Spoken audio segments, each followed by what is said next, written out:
Assalamualaikum warahmatullahi wabarakatuh.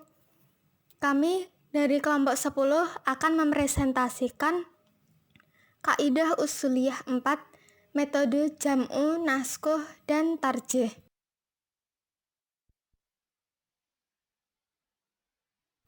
Yang beranggotakan Nur Lailatul Mungisidah, NIM 205231091, Intan Amalia Qur'ana, NIM 205231103, dan saya sendiri Latifah Nurhana 205231115, dan Habibie Rohim 1652311124.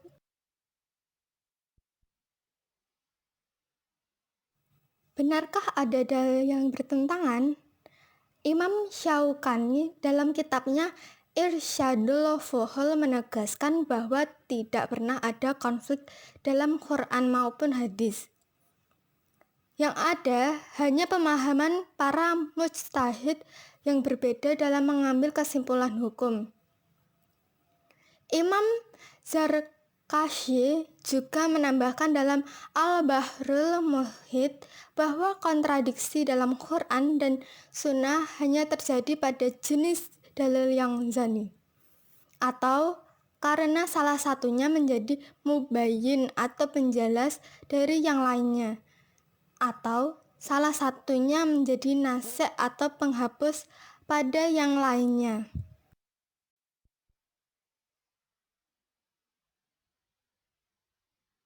Bismillahirrahmanirrahim. Saya akan menjelaskan tentang al-jam'u wa al-taufiq. Dimulai dari pengertian secara bahasa, al-jam'u wa al-taufiq bermakna pengumpulan dan konsiliasi. Dari makna ini dapat diuraikan dengan makna istilah, mengumpulkan dan mendamaikan dua dalil yang secara lahiriah terdapat pertentangan dengan cara yang dibenarkan menurut syara'. Syarat mengkompromikan dalil yang bertentangan. Yang pertama, masing-masing dari dua dalil bertentangan harus kuat kehujahannya dan tidak lemah. Oleh karena itu, tidak benar mengkompromikan dua dalil yang lemah karena dalil lemah tidak dapat dijadikan hujah hukum. Syarat yang kedua, masing-masing dari dua dalil yang bertentangan memiliki kualitas yang sama dari segi kekuatannya. Syarat selanjutnya, jika kompromi dua dalil harus menggunakan takwil yang jauh, maka tidak diperkenankan melampaui ketentuan kaidah dalam tata kebahasaan, tidak boleh menyalahi kebiasaan syariat dan prinsip dasar hukum Islam, tidak bertentangan dengan firman Allah yang lain. Syarat yang keempat, mengkompromikan harus dilakukan oleh seorang mujtahid, memiliki kompetensi dan pandangan yang luas serta mendalam tentang ilmu syariat. Syarat yang terakhir, kompromi yang dilakukan tidak keluar dari rahasia dan hikmah dalam syariat, tidak menyalahi hukum syariat yang sudah muttafaq alaih dan nas hukum yang qat'i. Mendamaikan dan mengamalkan dua dalil secara bersama-sama dapat dilakukan pada tiga keadaan. Pada keadaan pertama, hukum masing-masing dari dua dalil yang bertentangan berpeluang untuk dapat dibagi. Yang kedua, hukum masing-masing dari dua dalil yang bertentangan berbilangan, dalam arti dapat memuat hukum yang banyak. Dan keadaan ketiga, hukum masing-masing dari dua dalil yang bertentangan berbentuk am, dalam arti memiliki satuan yang banyak. Next, cara penyelesaian dalam bentuk kompromi. Penyelesaian berdasarkan pemahaman dengan pendekatan kaidah usul. Yang dimaksud dengan pemahaman ini, pendekatan kaidah usul di sini ialah memahami hadis-hadis dari Rasulullah dengan memperhatikan dan mempedomani ketentuan atau kaidah-kaidah usul terkait yang telah dirumuskan oleh para ulama. Cara penyelesaian yang kedua, berdasarkan pemahaman kontekstual, yaitu dengan memahami hadis Rasulullah dan memperlihatkan mengkaji keterkaitannya dengan peristiwa atau situasi yang melatar belakangi munculnya hadis-hadis tersebut, atau dengan perkataan lain, dengan memperhatikan dan mengkaji konteksnya. Kemudian penyelesaian ketiga berdasarkan pemahaman korelatif, yaitu pendekatan terhadap hadis mukhtalif yang tampak bertentangan menyangkut suatu masalah yang dikaji bersama dengan hadis yang lain terkait dengan memperhatikan keterkaitan makna satu dengan yang lainnya.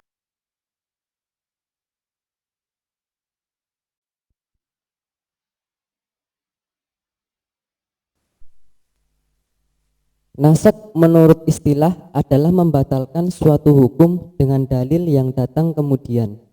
Maksudnya adalah hukum yang dihapus itu atas kehendak Allah dan penghapusannya sesuai dengan habisnya masa berlaku hukum tersebut. Secara lugawi, nasak memiliki dua makna. Yang pertama yaitu membatalkan dan menghilangkan. Yang kedua yaitu memindah dan mengalihkan dari satu keadaan menuju keadaan yang lain. Kemudian rukun nasak. Yang pertama adalah al-nasak atau yang menasak, bahwa yang memiliki hak otoritatif menghapus hukum adalah Allah Subhanahu wa taala. Karena pada hakikatnya dari Allah Subhanahu wa taala lah pencetus syariat dan dari Allah pula hukum itu ada. Sehingga menghapus atau mengganti itu adalah haknya. Yang kedua adalah adat an-nasak atau alat yang menasak.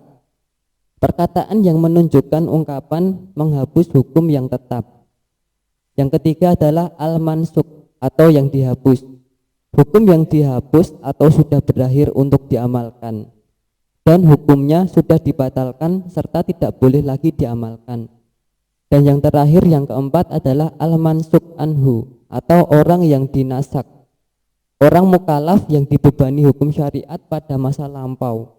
Dan orang mukallaf yang dituntut menjalankan hukum baru yang menasak beserta penuh penghambatan. Kemudian syarat nasak. 1. Hukum yang dinasak merupakan hukum syariat. Maksud dari ketentuan ini adalah penetapan hukum tersebut melalui nas yang menegaskan dan menetapkan, bukan ditetapkan melalui akal pikiran manusia. 2. Hukum tersebut menerima nasak. Ketentuan ini mengharuskan adanya ruang bagi hukum syariat untuk dinasak. Karenanya, hukum yang berhubungan dengan ajaran pokok agama, tauhid, keyakinan, ajaran pokok ibadah, dan tata nilai berupa kebaikan dan keburukan. Yang ketiga, dalil yang menasak, terpisah dan datang kemudian. Dalil yang ditetapkan untuk menasak tidak harus bersambung dari yang dinasak dan dari segi waktu. Yang keempat, dalil yang menasak adalah titah syar'i. Artinya, dalil yang menasak harus berupa titah yang datang dari pencipta syariat, yaitu Al-Quran dan hadis. Kemudian yang kelima, dalil yang menasak harus kuat. Sebagai konsekuensi dari teori nasak, dalil yang menasak hukum tersebut harus lebih kuat daripada yang dinasak atau setidaknya sama. Oleh sebab itu, dalil yang menasak lebih lemah, maka tidak bisa menasak kepada yang lebih kuat. Yang demikian adalah sangat logis. Yang keenam adalah dalil yang menasak tidak mungkin dikompromikan. Nasak dan kompromi dalil adalah dua metode yang berbeda karenanya. Dalil yang menasak tidak ada peluang untuk disatukan dan dikompromikan. Supaya jelas dan nyata adanya pertentangan antara dalil yang datang kemudian dengan dalil yang lebih dahulu datangnya. Karena itu, jika terdapat dua dalil yang mungkin untuk dikompromikan, berarti tidak ada pertentangan di antara keduanya. Sementara terjadi nasak harus terdapat pertentangan. Seperti itu. Kemudian macam-macam nasak. Jika dipandang dari sudut pertama, itu terbagi menjadi tiga. Yang pertama adalah nasak hukum yang berat menjadi lebih ringan. Macam ini dalam dilihat pada idhah atau masa menunggu. Kemudian yang kedua adalah nasak antara hukum yang dinasak dengan hukum yang menasak kedudukannya sama. Dan yang terakhir, nasak hukum yang ringan menjadi lebih berat. Nasak model seperti masih menyisakan perselisihan di antara ulama, walaupun pada kenyataannya terjadi dalam syariat. Kemudian jika dipandang dari sudut kedua, ini terbagi menjadi 5. Yang pertama, nasak hukum tanpa adanya pengganti yang menyebutkan bahwa hukum yang telah dinasak diganti dengan hukum lain. Contoh, nasak model ini adalah nasak hukum berupa anjuran memberikan sodakoh sebelum melakukan pembicaraan dengan Rasulullah. Kemudian yang kedua, nasak hukum wajib menjadi sunnah. Sebagaimana semula diwajibkan qiyamul lail, kemudian kewajiban tersebut dinasak dengan sebatas sunnah saja. Dan yang ketiga, nasak hukum wajib menjadi boleh. Sebagaimana kewajiban meninggalkan mubasyarah setelah tidur pada malam hari bagi orang yang berpuasa. Setelah dinasak kewajiban ini maka menjadi boleh. Yang keempat, nasak hukum haram menjadi boleh. Contoh nasak macam ini seperti yang telah disabdakan Rasulullah SAW mengenai ziarah kubur. Dan yang terakhir adalah nasak hukum memilih antara dua perkara dengan menggugurkan salah satu di antara keduanya dan menetapkan yang lain. Contoh nasak seperti ini adalah memilih antara berpuasa atau membayar fidyah di bulan Ramadan. Seperti bulan yang terjadi pada hari ini ya. Kemudian jika dipandang dari sudut ketiga, yang pertama adalah antara dalil yang menasak dengan dalil yang dinasak memiliki kekuatan yang seimbang. Kemudian yang kedua, dalil yang menasak lebih kuat daripada dalil yang dinasak, seperti hadis mutawatir menasak hadis ahad dan Al-Quran menasak hadis. Yang terakhir, dalil yang menasak lebih lemah daripada dalil yang dinasak. Kemudian jika dipandang dari sudut keempat, itu terbagi menjadi 3. Yang pertama, nasak bacaan dan hukum sekaligus. Yang kedua, nasak hukumnya sedangkan bacaannya tetap ada. Nasak model ini dapat dijumpai melalui penuturan Al-Quran terkait dengan saksi zina. Melalui penuturan Al-Quran terkait dengan sanksi zina. Dan yang terakhir, nasak bacaannya dan hukumnya tetap berlaku.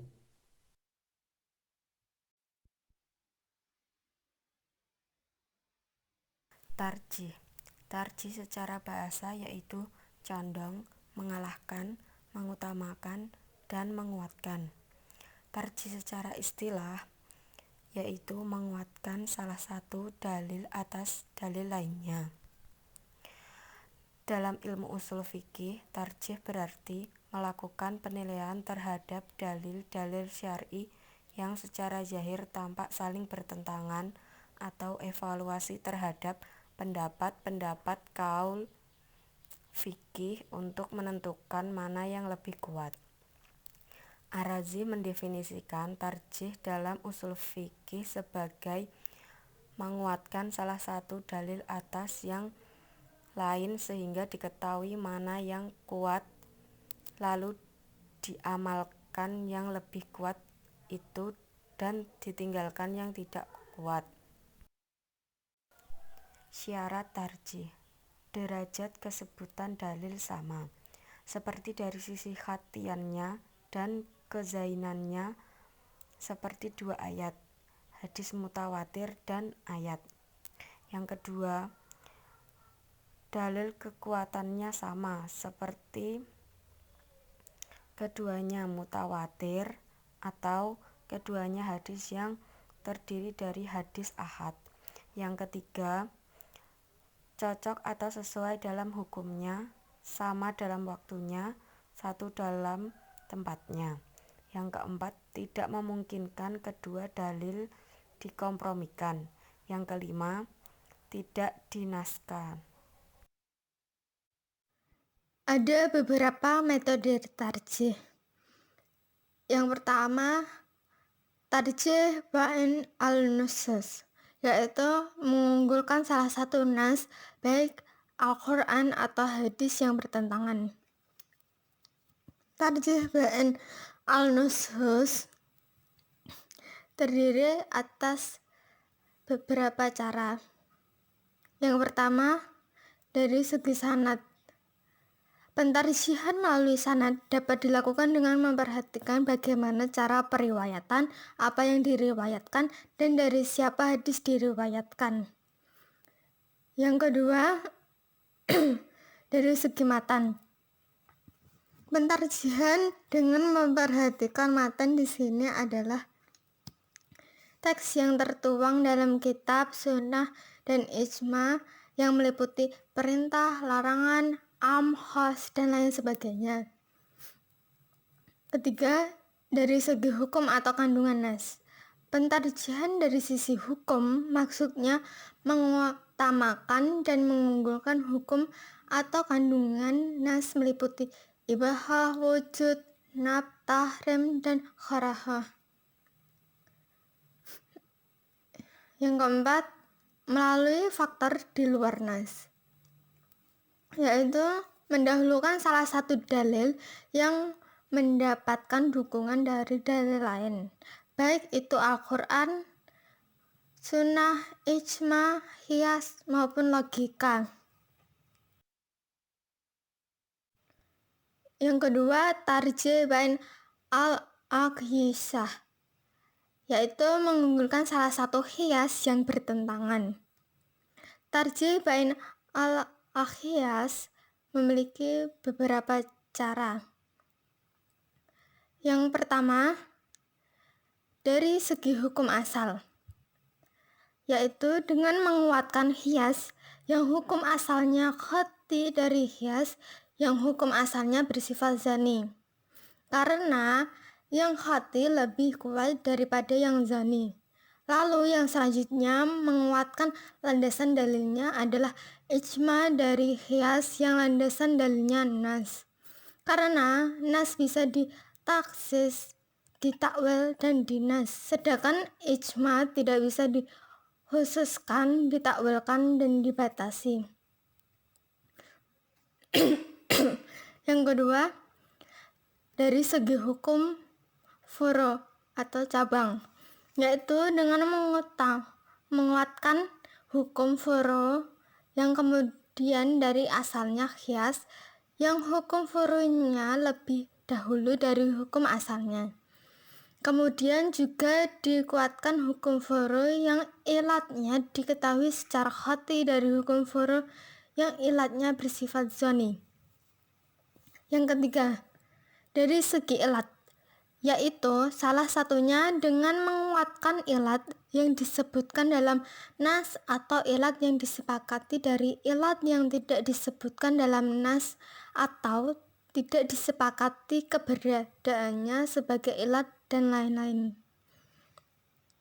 Yang keempat, pentarjihan qiyas melalui faktor luar, yaitu dengan menguatkan qiyas yang didukung oleh sejumlah ilat dari qiyas yang hanya didukung satu ilat. Lalu yang selanjutnya harus dikuatkan qiyas yang didukung oleh fatwa sahabat. Demikian yang dapat kami sampaikan. Apabila ada kesalahan dalam pengucapan, penyebutan, kami mohon maaf. Terima kasih, semoga bermanfaat. Wassalamualaikum warahmatullahi wabarakatuh.